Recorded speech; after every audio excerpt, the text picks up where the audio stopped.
بسم اللہ الرحمن الرحیم۔ السلام علیکم ورحمۃ اللہ وبرکاتہ۔ اگر آپ اللہ کے ولی اور دوست بننا چاہتے ہیں تو آج میں آپ کے ساتھ جو ویڈیو شیئر کرنے جا رہا ہوں، جو دعائیں شیئر کرنا چاہ رہا ہوں، آپ نے یہ سننی ہے اور مکمل ویڈیو سننی ہے۔ اس میں بہت سی دعائیں ہیں، انشاءاللہ ان دعاؤں کا آپ کی زندگی میں بہت فائدہ ہوگا، بہت فائدہ مند ہوں گی آپ کی زندگی کے لیے۔ دعائیں کیا ہیں؟ بسم اللہ الرحمن الرحیم۔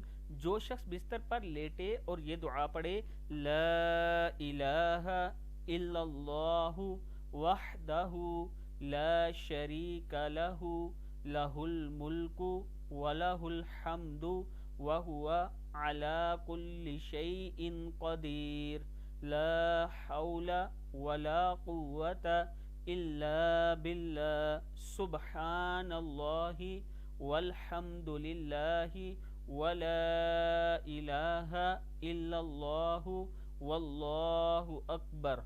تو اس کے گناہ معاف کر دیے جاتے ہیں، اگرچہ سمندر کی جاگ کے برابر ہوں، بے شک سمندر کی جاگ کے برابر ہوں۔ دوسری دعا ہے، اپنے غم کی فریاد اللہ سے کریں۔ بسم اللہ الرحمن الرحیم۔ انما اشکو بثی وحزنی الی اللہ، میں اپنی پریشانی اور غم کی فریاد اللہ ہی سے کرتا ہوں، اللہ کو کافی سمجھنا۔ ومن یتوکل علی اللہ فہو حسبہ، اور جو کوئی اللہ پر بھروسہ کرے وہ اسے کافی ہے۔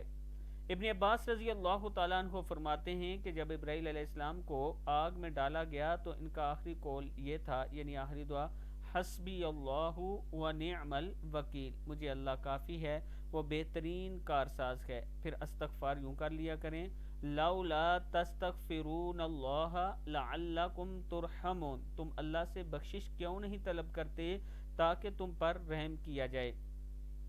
نبی کریم صلی اللہ علیہ وآلہ وسلم نے فرمایا، بندہ جب تک اللہ عز و جل سے استغفار کرتا ہے اس وقت اللہ عز و جل کے عذاب سے محفوظ رہتا ہے۔